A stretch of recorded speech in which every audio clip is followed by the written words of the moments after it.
Hi. Hello. అందరికీ నమస్కారం. నేను మీ Srilatha. Welcome to my channel Srilatha Vihari creative laws. ఇవాళైతే నేను గట్టి పకోడా ఎలా తయారు చేసుకోవాలో ఈ వీడియోలో చూపిస్తానండి. జనరల్‌గా మనం బేకరీస్‌లో తెచ్చుకుంటుంటాం కదా! క్రిస్పీగా ఉండే గట్టి పకోడా. సో, ఎక్కువ రోజులు క్రిస్పీగా ఉండడానికి మనం ఎలా యూజ్ చేయాలి? ఏం టెక్నిక్స్ యూజ్ చేయాలి? అదెలా తయారు చేసుకోవాలో ఈ వీడియోలో చూసేద్దాం. ఇంకెందుకు ఆలస్యం వీడియోలోకెళ్ళిపోదామా మరి?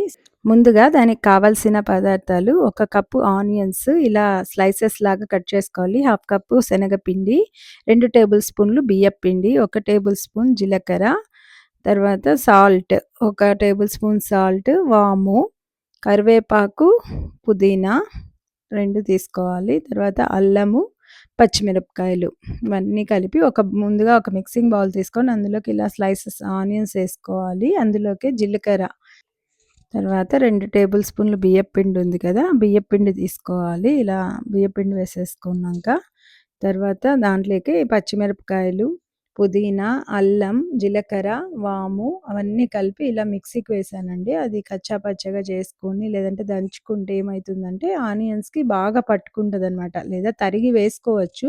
నేనైతే ఒక్క రౌండ్ ఇలా మిక్సీకి తిప్పి పెట్టాను. అప్పుడేంటంటే మొత్తం ఫ్లేవర్ అంతా ఆనియన్స్‌కి ఇలా పట్టేసుకుంటది. తర్వాత అందులోకి శనగపిండి. ఇప్పుడు అదంతా రెడీ అయ్యాక శనగపిండేసుకున్న హాఫ్ కప్పు శనగపిండి. ఇప్పుడేమవుతదంటే అందులో ఉన్న ఆల్రెడీ ఆనియన్స్‌లోకి అదంతా వేసాం కాబట్టి అందులో ఆనియన్స్‌లో ఉన్న వాటర్ అది పట్టుకొని, ఇప్పుడు శనగపిండి వేసుకుంటే ఈ వాటర్ ఎయాల్సిన అవసరం లేకుండా బాగా ఇలా అయిపోతుంది. తర్వాత కొంచెం కావాల్సినంత కొంచెం డ్రాప్స్ వాటర్ ఏసుకుంటే చాలు. సో, చూస్తున్నారు గదా! ఇలా టెక్స్చర్ ఇలా రావాలనమాట. తేమగా వాటర్ ఎక్కువేసేసుకుంటే ఆనియన్స్ బాగా మెత్తగా అవుతాయి. దీంట్లో ఉన్న మెయిన్ టెక్నిక్ అదే. ఫస్ట్ ఆనియన్ స్లైసెస్ చేసుకొని, మసాలా మనం అదే కావాల్సిన పుదీనా, కొత్తిమీర అవన్నీ వేసేసుకొని అంతా కలుపుకున్నాంక, అప్పుడు శనగపిండి వేస్తే ఆ తర్వాత అది ఎక్కువ వాటర్ రిలీజ్ చేయదనమాట. సో, ఇప్పుడు అలా అంతా డవ్ అంతా రెడీ అవుతుంది గదా! ఇలా కలుపుకోవాలనమాట. అంతా కలిసిపోవాలి. ఎక్కువ వాటర్ లేకుండానే కలిసిపోవాలి. అప్పుడే అది పర్ఫెక్ట్‌గా మనకు క్రిస్పీగా వస్తాయి. ఈ టెక్నికే చాలా ఇంపార్టెంటు. మనం పిండికి ఎంత సరిగ్గా కలుపుకుంటామో వాటర్ తక్కువతో, అప్పుడు చాలా సేపు క్రిస్పీగా ఉంటాయన్నమాట. ఇప్పుడు రెడీ అయిపోయింది. పిండయితే మొత్తం రెడీ అయిపోయింది. సో, తర్వాత ఇప్పుడు ఇలా పాన్ పెట్టేసుకొని ఆయిల్‌ని బాగా మీడియం హీట్ వచ్చే వరకు హీట్ చేసుకోవాలనమాట. సో, ఆయిల్ మీడియం హీట్‌లో ఉందంటే అప్పుడు మనకు ఎక్కువ తొందరగా కాలిపోకుండా, కలర్ చేంజ్ అవ్వకుండా కరెక్ట్‌గా ఉంటది. ఇప్పుడు చూడండి ఇలా వేస్తున్నాను కదా! సో, చూడండి ఆయిల్ రెడీ అయిపోయింది. బబుల్స్ వస్తున్నాయి కదా! సో, అలా మీడియం హీట్‌లో పెట్టేసుకొని, రెడీ అయిన పిండినంతా ఆయిల్‌లోకి ఇలా డ్రాప్ చేసుకోవాలి. పైనుంచి వేయకూడదండి ఎప్పుడు ఆయిల్‌కి. దగ్గరగా నిదానంగా వేస్తే చేతి మీద పడదు. చాలా పైనుంచి వేస్తే ఆయిల్ అంతా మనకే చేతి మీద స్పిల్ అవుతది.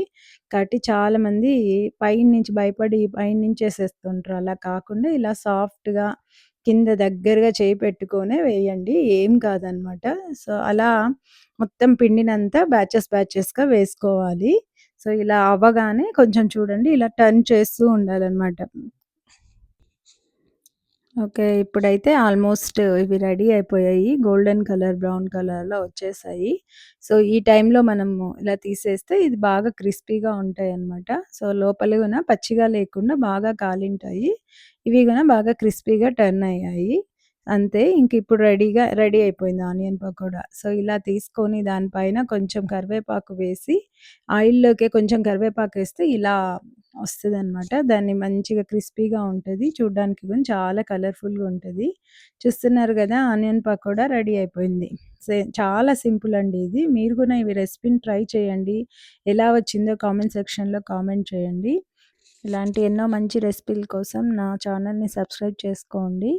లైక్ చేయండి, షేర్ చేయండి, కామెంట్ చేయండి. సో, ఇంకో మంచి వీడియోతో త్వరలోనే మీ ముందుకొస్తాను. అప్పటిదాకా సీ యూ. బాయ్.